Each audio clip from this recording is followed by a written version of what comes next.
Планерка яңалыклардан башланды. Район башлыгы Равил Кузиров 50 яши тулуу уңайынан Нурлат шәһәре башкарма комитеты җитәкчесе Нәгыйм Сафиуллинга Татарстан Республикасы Дәүләт Советының рәхмәт хатын тапшырды. Районда 2 оешманың җитәкчелегендә дә үзгәрешләр бар. Хәзер Нуат Татнефтедур җәмгыятен Рафис Сафиуллин, Нурлат ветеринария берләшмәсен Ленар Сабиров җитәкләячәк. Вся Россия будет отмечать День народного единства. Разработан план мероприятия. Ноябрь-декабрь бәйрәмнәргә бай. 4 ноябрьдә халыклар бердәмлеге, 6-сы исә Татарстан Республикасы Конституциясе көне. Әниләр бәйрәменә һәм халыкара инвалидлар көненә дә күп вакыт калмаган. Бу елда Нурлатта әлеге бәйрәмнәр зурлап үткәреләчәк. Моңа чаралар планы расланган, үткәрү көннәре билгеләнгән. Иң зур бәйрәмнәрнең берсе яңа елга әзерлеге исә бүгеннән үк башланырга тиеш дип белдерде район башлаган.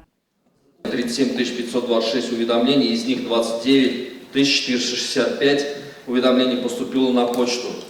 Это 78,5%, остальные уведомления в количестве 8061 находятся в личных кабинетах граждан.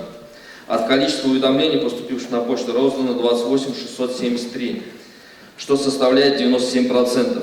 Салымнарны түләп бетерү өчен тагын бер ай вакыт калды. Районда 28 меңнән артык кеше салым төләү кәгазьләрен алган. Елауыр Багдашкина Тимерлектә бу күрсәткеч югары. Кайбер авыл җирлекләрендә исә салым җыю акрын темпларда бара. По 792 уведомлениям налогоплательщики не проживают по указанным адресам.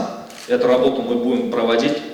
Октябрь ахырында ук карның явып китүе трак коммуналь хуҗалыгы предприятиесе һәм Нуат юлчыларына җаваплылыкны тагын да көчәйтте. Моңа җаваплы затлар белдергәнчә, юлларны чиста тотуда бернинди тоткарлыклар булмаячак.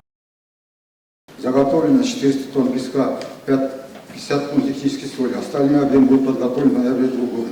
Составлен график ответственных лиц в зимний период 2016-2017 года по микрорайону города Нурлат, а также составлен круглосуточное дежурство и диспетчерская служба. 214 километров автодорог общего пользования. Для обработки проезжей части на 31 октября 2016 года заготовлено песка 5000 тонн, это 100% от потребности, чистой соли 400 тонн. По готовности я не вижу, конечно, каких-то препятствий. Единственный момент – эффективная организация работы. И самое главное, последние годы это была проблема, это обочин, и также зимнее содержание. Вакытлы матбугатка язылу компаниясенең барышы гриппка каршы прививка ясату. Планеркада әлеге темаларда күтәрелде.